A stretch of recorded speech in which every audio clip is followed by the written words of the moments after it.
سمعنا وأطعنا. Bismillahirrahmanirrahim. Assalamualaikum warahmatullahi wabarakatuh. Alhamdulillah rabbil alamin. Alhamdulillah wa kafa wassalatu wassalamu ala nabiyil mustafa wa ala alihi wa sahbihi ahli tuqa wal wafa. Asyhadu an la ilaha illallah wahdahu la syarika lah wa asyhadu anna Muhammadan abduhu wa rasuluh. Allahumma 'allimna ma yanfa'una wanfa'na bima 'allamtana wa zidna 'ilman wa hudan wa taqwan wa salahan. Allahumma amin.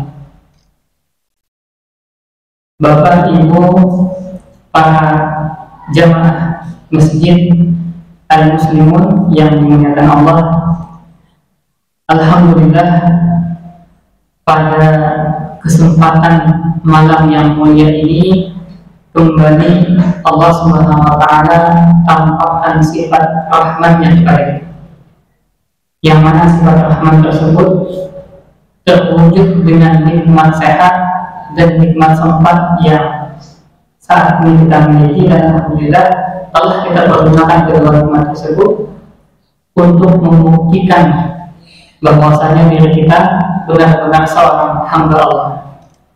Allah Subhanahu wa taala berfirman, "A'udzubillahi minasyaitonir rajim. Innani Allah la ilaha illa ana fa'budni wa aqimis sholata li dzikri."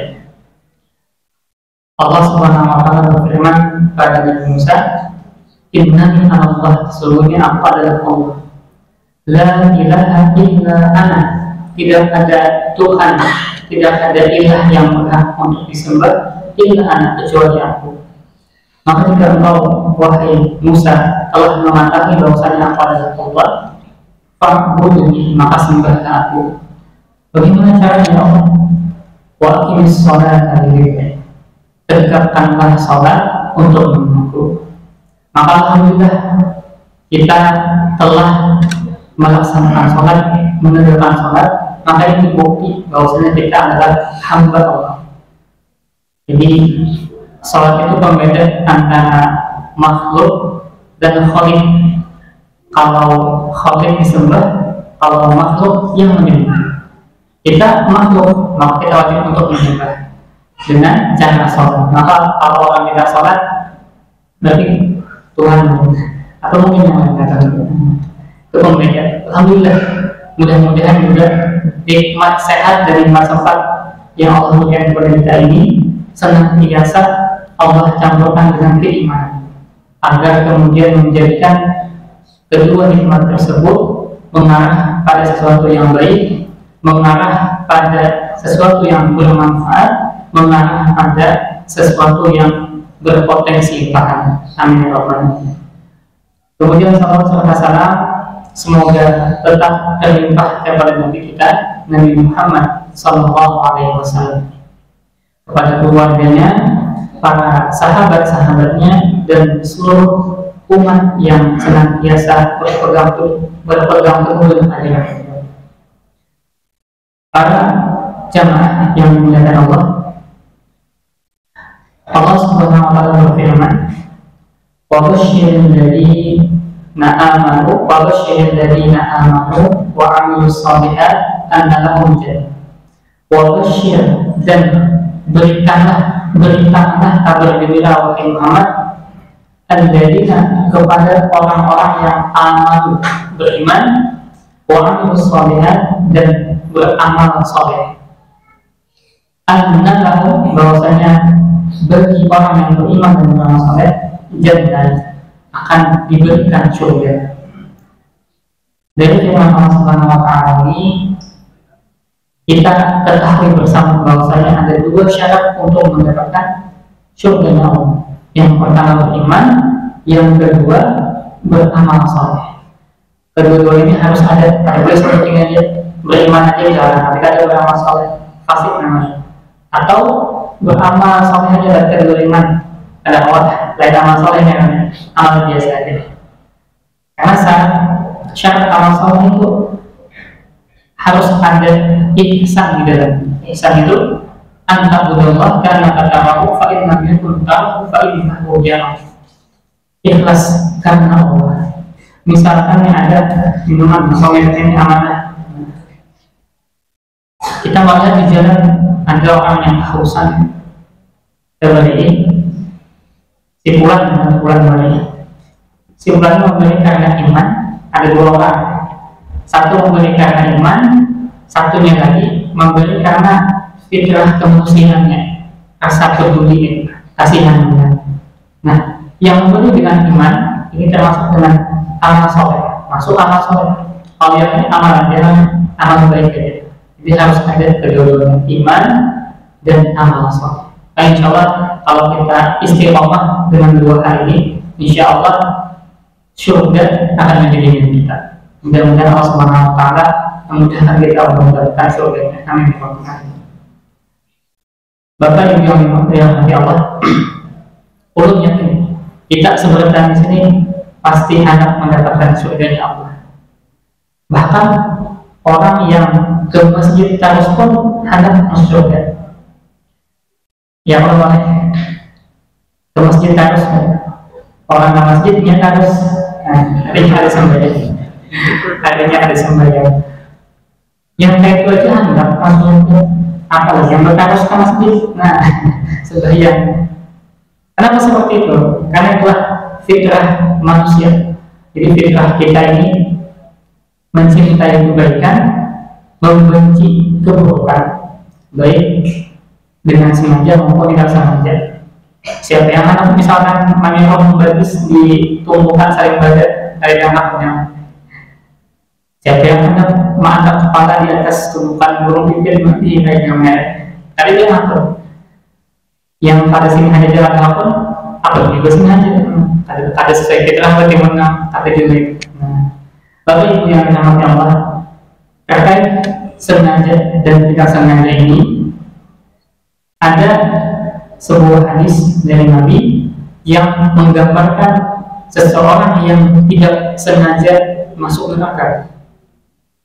Jadi dia dengan sadar niat sungguh-sungguh untuk mendapatkan surga Allah, bersengaja masuk surga, tapi lantaran satu dua hal yang belum terselesaikan, akhirnya dia tanpa sengaja masuk ke dalam neraka. Nah, bagaimana gambaran seperti itu? Kita simak hadisnya.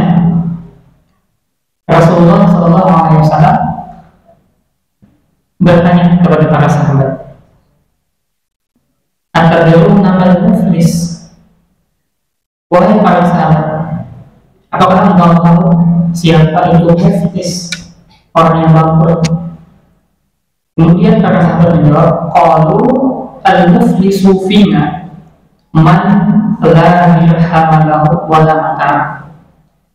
Orang yang muflis, orang yang bangkrut menurut kami, sepengetahuan kami, kata para sahabat, ialah orang yang man la dirham lahu wa la mata', yang tidak memiliki uang, tidak memiliki dirham, dan juga tidak memiliki harta kekayaan. Apakah kemudian Rasulullah menjawab, Rasul tidak menggunakan juga tidak menyatakan, karena memang sepengetahuan sahabat seperti itu. Orang yang bangkrut di dunia, yaitu orang yang berduit, orang ada memiliki harta, itu bangkrut hanya muflis. Kemudian Nabi menjawab, faqala innal muflisa, sesungguhnya orang yang muflis, orang yang bangkrut itu min ummati, dari umatku. Siapa umatku sini? Kita, umat mata yang Muhammad. Ya'ti yawmal qiyamah, yang dia datang pada hari kiamat, bisolatin, dengan membawa pahala sholat, wasiyamin, dengan pahala sholat, pahala puasa, wazakatin, dan juga dia datang dengan membawa pahala zakat. Artinya dia bersengaja bagian anak surga. Wa ya'ti qad syatama, namun juga di samping itu dia juga datang dengan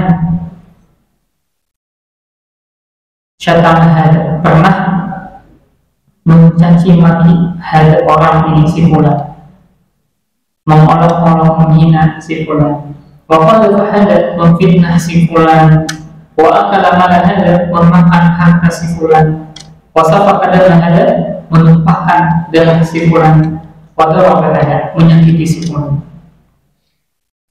Maka orang yang seperti ini fayuqta hadza min hasanatihi wa hadza min hasanatihi.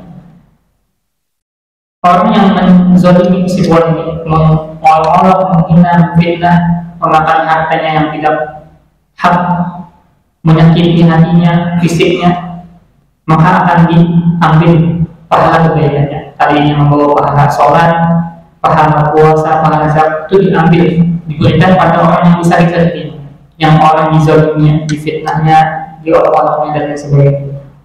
Fa'in faniyat hasanatu, maka jika telah habis kebaikannya, qabla ayyubda ma'adai, sebelum selesai urusannya, wakhidha min khotoyahu, maka diambil dari keburukan-keburukan orang yang dia zalimi. Fatuliha finnar, fatuliha sampai kemudian diberikan kepadanya, summa tuliha finnar, kemudian setelah si orang yang mengolok-olok, menghina, memfitnah dan lain sebagainya sudah kehabisan amal baik dan yang tersisa hanyalah amal buruk yang menumpuk-numpuk, summa tuliha finnar, kemudian dia dilemparkan ke dalam api neraka. Inilah gambaran orang yang tidak sengaja masuk neraka. Bapak Ibu sekalian. Nah, memang kita ketahui bersama bahwasanya bulan Ramadan itu adalah bulan yang penuh dengan ampunan Allah. Man shoma Ramadan, man qama Ramadan, man qama lailatul qadr imanan wa ihtisaban, ghufira lahu ma taqaddama min dhanbihi. Kalau yang sudah sering kita mendengar, ghufira lahu ma taqaddama min dhanbihi, diampuni dosa-dosanya yang telah lalu. Namun kalau kita garis bawahi kata ghufira lahu ma taqaddama min dhanbihi, itu kalau dalam syarah hadisnya, penjelasan hadisnya, fa inna lamma yajuba min Allahi ayaghfira lahu ma taqaddama min dhunubihi as-sabiqah. Yang dimaksud, yang diharapkan dari Allah Subhanahu wa Ta'ala, mengampuni dosa-dosa yang telah lalu itu, memberi huquqil adabiyah al-muta'addid, bukan hak-hak yang berhubungan dengan Bani Adam, bukan hak-hak dosa-dosa yang berhubungan dengan manusia. Jadi yang diampuni oleh Allah Subhanahu wa Ta'ala itu adalah dosa-dosa yang berkaitan dengan hak-hak Allah. Misalkan kita sudah azan santai main HP, akhirnya lama sholatnya, zuhur jam 12.30-an azan, hanya sembahyang jam 2.30 atau jam 3. Nah itu sengaja malam-malam harusnya kita sholat tepat waktu sebisa mungkin, sengaja karena lalai dari sholat.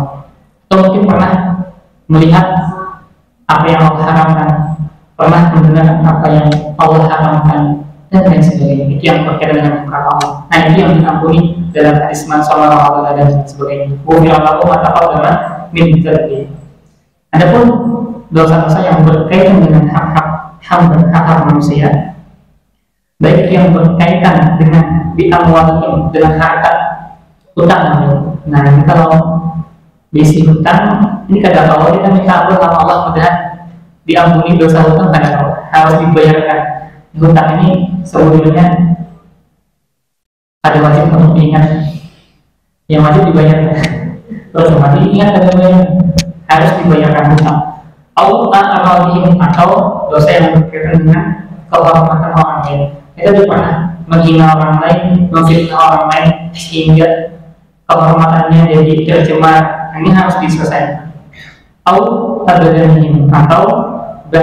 mereka pernah menyakiti, pernah memukul, pernah memakai batu orang. Nah, padahal di atas kutu billahi illa binitol. Dosa-dosa yang berkaitan dengan hamba ini itu tidak akan gugur kecuali dengan kerelaan mereka. Fa'ala al-insani ayyatubal musa'ahat mimman lahu alaihi haq. Maka hendaklah bagi seseorang untuk meminta kerelaan, menyelesaikan hak-hak yang diambilnya. Au yu'addiyal huquqa ila ahliha, atau menyelesaikan hak-hak tersebut dengan keluarganya. Bapak Ibu yang dirahmati Allah, maka dari itu kalau kita punya hutang segera dilunasi. Kalau kita punya kezaliman dengan orang lain, segera kita minta maaf dengan orang lain. Sebagaimana Rasulullah bersabda, "Man kana lahu madlam," barang siapa yang memiliki madlam, kezaliman, kekhilafan li akhihi, pada saudaranya, min ilmihi, baik itu menzalimi kehormatannya atau syai'in, atau sesuatu apapun, falyatahallal minhu al-yawma, maka segeralah untuk menghalalkannya. Al-yawma, al-yawma ini bahasa Arab artinya hari ini. Jadi kata Rasulullah, hari ini, bukan besok, bukan masyarakat. Al-yawma, hari ini juga. Hingga contoh tarawih kita ingatkan lagi ini, misi utama ada, misalkan kita mampu untuk membayarnya, langsung aja kita donasi. Kita ingat-ingat surah tani, mana bagi orang apa, langsung kita minta maaf juga. Jangan ada kayak minta maaf juga kayak itu kan di WA kan ada langsung bertemu orangnya. Namun kalau langsung aja kita selesai. Kalau usaha ada yang langsung imbas ini juga nafsunya ada. Jadi langsung kita selesaikan, langsung kita minta maaf dengan yang bersangkutan. Karena apa? Kita tidak tahu kapan kita masuk surga. Kapan kita masuk surga ada tahu. Jadi sebisa mungkin bersegera menyelesaikan urusan kita dengan manusia. Bapak Ibu yang dirahmati Allah, itulah mungkin yang dapat saya sampaikan. Mudah-mudahan bermanfaat. Mudah-mudahan juga ini baru, kalau misalkan terulang perlu mohon maaf. Semoga bisa menjadi pengingat kembali kalau misalkan akan disampaikan. Karena belum pada tahun sudah disampaikan atau belum. Jadinya memang kurang boring jadinya kalau sudah disampaikan. Ini saja yang dapat saya sampaikan. Mudah-mudahan Allah Subhanahu Wa Taala senantiasa memberikan kita iman agar kita bisa memaksimalkan ibadah kita di bulan Ramadan ini. Semoga kita mendapatkan Lailatul Qadar di malam-malam akhir di bulan Ramadan ini. Semoga juga Allah Subhanahu Wa Taala menerima semua amal ibadah kita dan mengampuni seluruh dosa-dosa kita. Allahu a'lam bishawab. Syukran ala husni ihtimamikum. Hadanallahu wa iyyakum ajma'in bis-shiyam wal qiyam iman wa ihtisaban. Assalamualaikum warahmatullahi wabarakatuh.